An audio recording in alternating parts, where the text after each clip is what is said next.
talk a little bit now about kind of what I want you to start to be looking for as you start early conversations. Because again, as you have these early conversations with your family, your friends, just people you meet, you're going to want to start to look for things and listen for things. As we talked last week, a great nonfiction, or even a fiction book for that matter, is really driven by the power of storytelling.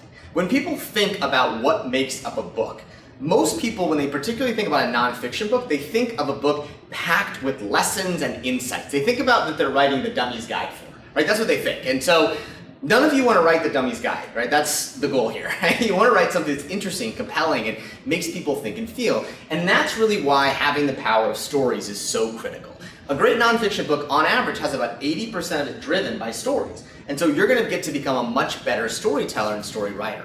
And so the key thing to understand as you're thinking about a book is that I want you to understand, like, again, how your book will come together. So this is based on my research that of about 300 manuscripts I've worked with my authors. And so what I wanted to figure out is, what does the makeup of their book look like? What did it become? What was it sort of driven by? And so the average manuscript that I saw was about 30,000 words in that way, the final manuscript. And I took a look at breaking it down, as we talked last week.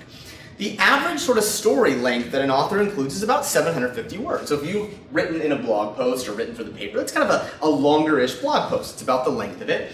And that means that in your book, if you have about a 30 to 35,000 word book, that means you're going to write somewhere between 20 and 40 stories. So you're going to write these pieces of content that tell stories. Now, they're going to come from 3 different places. Some of them are going to come from people you interview, these sort of first-person conversations you have. Some of them are going to come from research. We talked about in our calls doing, podcast interviews and listening to those, or listening to things on YouTube. That's where some of them are going to come from. And then some of them will come from personal stories. Again, the percentages will depend, but every one of you will in some ways include your own stories, your own insights, the conversations, the research to make this all together. That's typically what it looks like. And so the secret of all of this, again, having a great book, really comes down to stories. And it's one of the funniest things I do when I get people's manuscripts who've not gone through this process. I read them, and they read like a term paper, right? They just read, they're just boring, right? And nothing gets, I have to write term papers, but they're boring, right? Like, nobody wants to read that one. So the key thing to understand is that writing stories will make this compelling, interesting. So if you think about the psychology of why people decide to do things, right? The basic psychology of our actions. So psychologists have looked for a long time at human behavior. And one of the most interesting things they looked at is they wanted to figure out like how people make decisions and then how people make actions. And what they found is that for most of us, we make decisions based on data and information. So we sort of gather all this information, we make a decision. So for example, there was a woman who I met who told me, she's like, listen, I know I recently had a child and I needed to get a will. I made the decision, I looked at all this sort of stuff, and she needed to get a will. Now she used all that data to make the decision that she needed to get a will. Then I asked her the follow-up question. So you have a will? She said, no, I don't have a will yet, but I know I need one in that case. And so the challenge that she had is that she made the decision based on data, but she wasn't actually going to be able to make the action yet. So about 6 months later, I ran into her at another event, and I asked her the following question. I said, so did you get that will? Because I remembered how important it was. And she said, you know what, I did actually. I said, oh really, like, why'd you do it? She said, well, one of my neighbors actually died, and they didn't have a will, and it caused this really complicated thing with children right there. So you can see what happened, right? She had this sort of data about why do it, but it took her sort of this story that she was able to internalize to make the action. And so if you want to make your reader act, you have to tell them stories.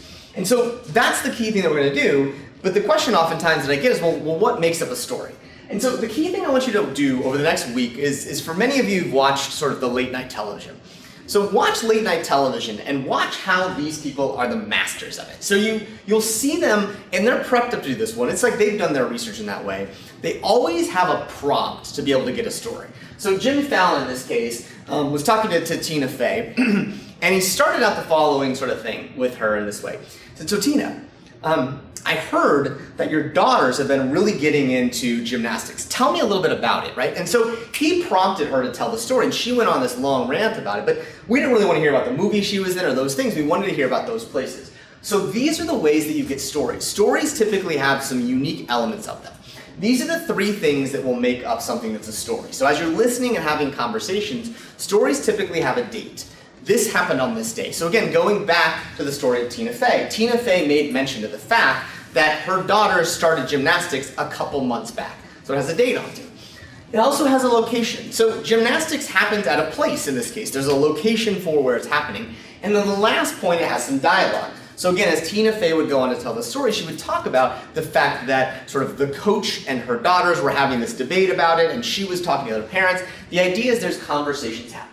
These are the three things that I want you to listen for when you talk in stories and listen to hear in stories. Again, many people typically will talk in narratives. They'll just sort of tell you things. They'll be like, well, here's my opinion, here's my thoughts. But the reality is, unless you can get these things, a date, a location, and dialogue, it's really probably not a story. It's more like their opinion or narrative.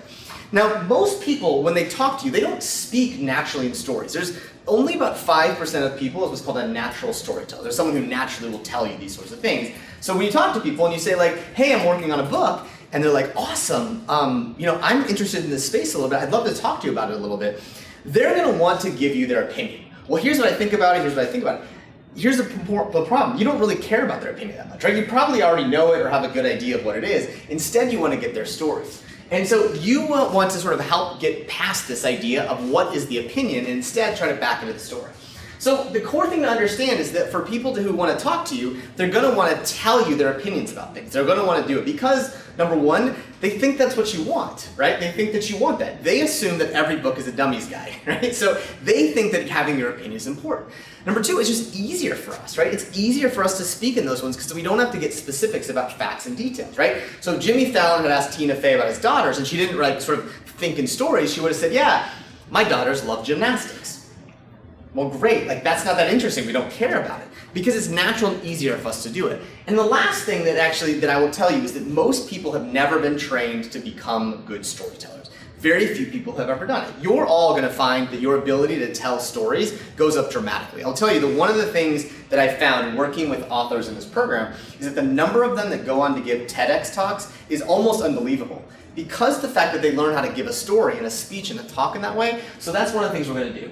So as you start next week, we're going to start actually doing some early interviewing with people. Again, in your early conversations, I want you to start to be thinking about how you're going to have these conversations. We'll talk more about it, but as you have these casual conversations, don't worry too much about them being perfect. Again, you're going to be talking to people this week, friendlies, roommates, all that sort of stuff. Mostly what I want you to do is I want you to listen to how people talk.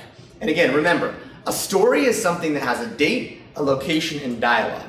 So when you ask people, tell me their opinion tell me about something or tell me their thoughts on it, very few of them will give you a date, a location, and dialogue. Instead, they're mostly going to give you their opinion. So next week we'll talk about this technique called the OAE technique, which is a very helpful technique to extract stories in this way that I've learned. But just understand, the key thing to know is that as you're listening and having these early conversations, remember, people are not trained to give you stories. We just don't know how to do it. We don't speak in stories, we don't think in stories.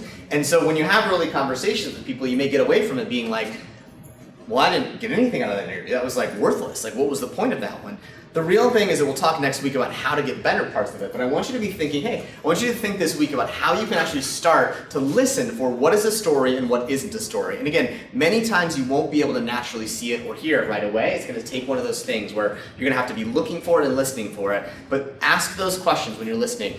Was there a date? Was there a location, and was there dialogue in that regard? All right? So questions on stories at all? Again, nothing to really do, but I just want you to start thinking about it because, remember, your book is driven by stories. So as you listen for how people talk. Some people are great at telling stories. Other people, or most people, not so much.